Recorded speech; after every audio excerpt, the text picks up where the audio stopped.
all about earnest money, an agent points of practice to protect yourself and protect your clients. Hi everybody, Dana Sparks, broker of Maximum One Greater Atlanta Realtors, and today's contract tip is all about agent points of practice regarding earnest money.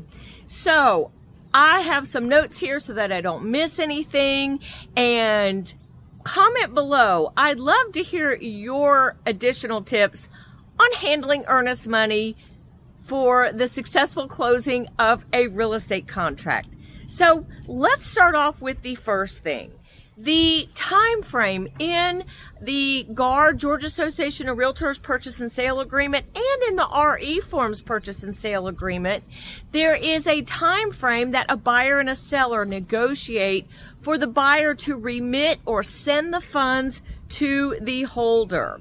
So just a couple of points of practice on this. Typically, that's either on hold already with the holder, which would be the case if, let's say you're working with a buyer and they had a contract on a property, that deal fell through, the holder retained those earnest money funds, those trust funds, for another house, buyer finds another house, goes under contract. If that's the situation, you're going to mark that the holder is already in possession of the funds.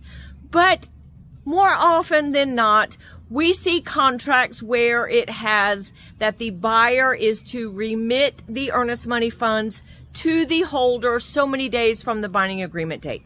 Just a note on this, if that is going to be a wire, buyers agents and sellers agents, you need to remember and talk to your people when negotiating the contract that this might be a little bit longer time frame than a lot of times we'll see 2 or 3 days from binding agreement date.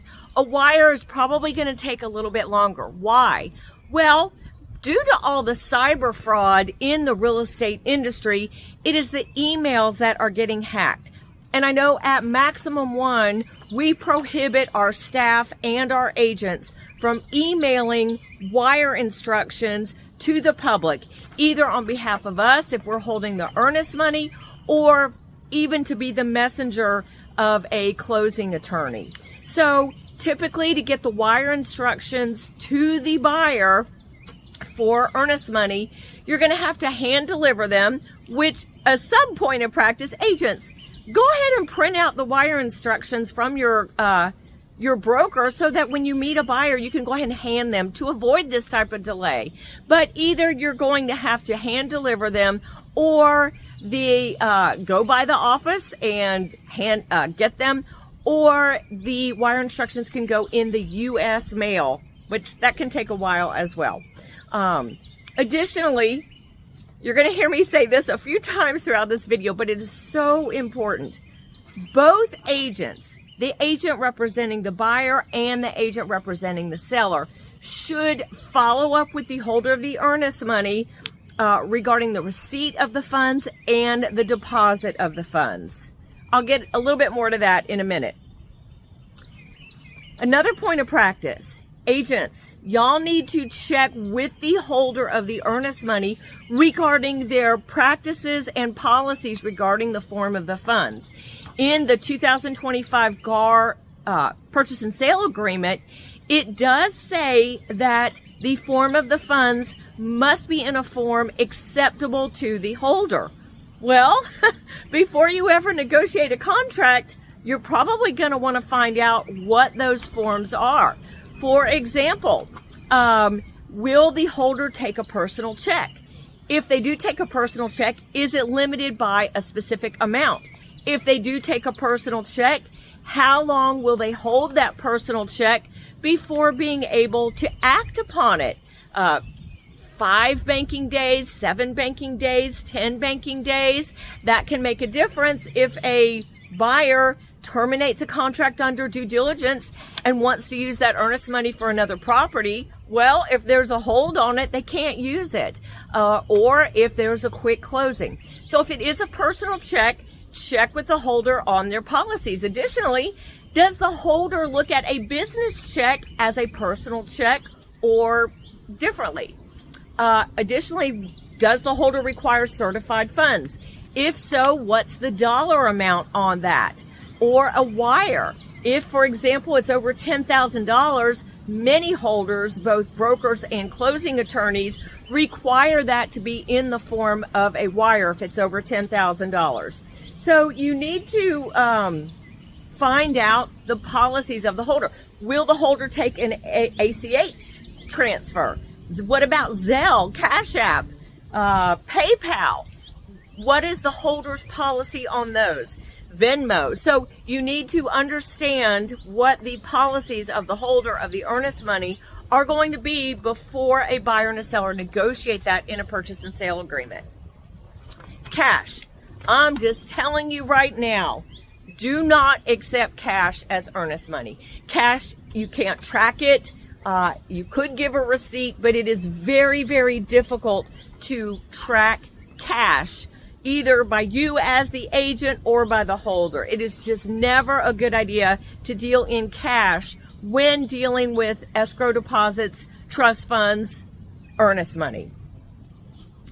Do not commingle funds. There is a license law against that, and a lot of times an agent will think that they are being helpful to a buyer and inadvertently violate license law. Okay, Dana, what do you mean by that? Well, let's say you're dealing with a buyer who, doesn't have a bank account, or is out of the country, or can't get to a bank in a timely manner. And you say, well, no problem. Here, why don't you Venmo me the money, and then I'll write a check for the earnest money and get it to the holder. No. You cannot do that. That is commingling of funds and absolutely a license law violation. Another point of practice, regardless of the holder's policies, it is much easier to deal in certified funds. It's easier to track, and the holder can typically act on those funds much quicker. So, for example, if a contract, let's say, does terminate on due diligence, usually the holder can release those funds within 1 or 2 business days at the longest, depending on when they received them. But typically, certified funds is easier to be released much faster than a personal check or a business check. Also, a business check, guess what? A buyer can stop payment on a business check and an ACH. If you do find a holder that does accept an ACH, a buyer, the sender of an ACH, can stop funds on that too. So again, a lot of holders will not accept an ACH payment for earnest money, trust funds, earnest money, security deposits. If a buyer remits funds to the holder directly, we have a lot of issues with this. Make sure in however they are sending that to the holder, whether that be sticking it in an envelope and putting it in the mail, having it delivered, dropping it by the office and not necessarily hand delivering it to someone on staff there. Make sure that they include a note on the check or in the envelope regarding the property address and you, the agent's name on that. What happens is your holders, your brokers, the staff at your offices, again, whether it be a closing attorney or a broker, we get envelopes and there's a check in there made payable to the company for thousands and thousands of dollars. But guess what? It doesn't have a property address on it or an agent's name on it. We don't know what property to attribute that earnest money to. Most brokers and closing attorneys, but I'll just speak for, regardless, most of us keep track of our transactions by property address and or by agent name. So if we just get a check or certified funds and there's no address on there, we don't know what to attribute it to. So as holder, what do? Well, if we don't ever give it, properly allocate it towards that transaction, then we would have to send notice that the buyer's in default for never sending in the earnest money, and send notice to the buyer and the seller. And the buyer's like, wait, no, I sent it in. And then we discover that, yes, we have it on deposit in our quote unquote orphan account.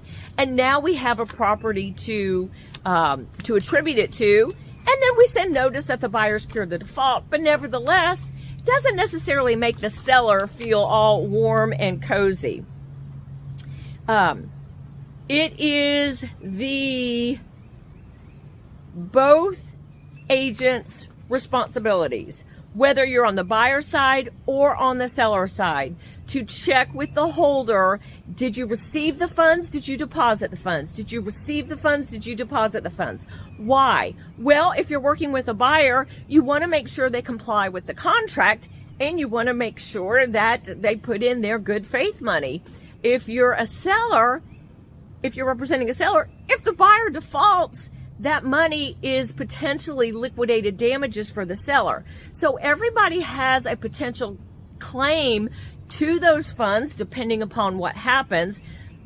If they were never sent or never deposited by the holder, you are going to be in a tricky position if something happens. As y'all have heard me repeatedly say on these videos and in my classes, nothing is an issue until it's an issue. But if it's an issue, you want to be able, especially if it's an avoidable issue, you want to be able to do that as soon as you can. And checking with the holder for the receipt and the deposit is one way to avoid that issue up front.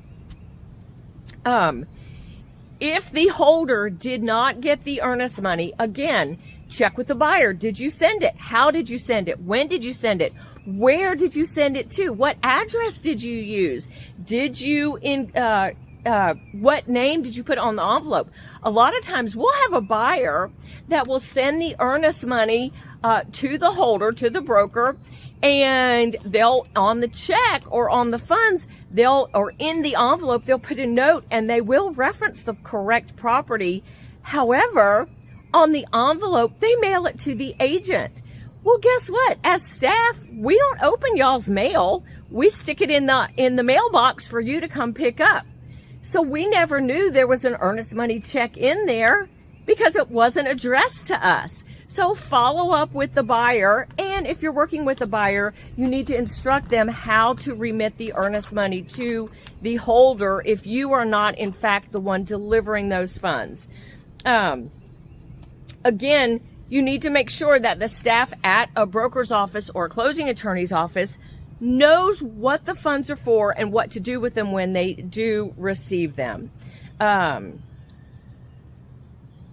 Just a couple of other things. One more thing about earnest money. If it is over $10,000, again, more than likely it will have to be in the form of a wire, because the IRS has a form 8300 per the Homeland Security Act that any holder on deposit of more than $10,000 of another person, there are forms that we have to fill out, including all sorts of identification that we need to get and file them with the IRS.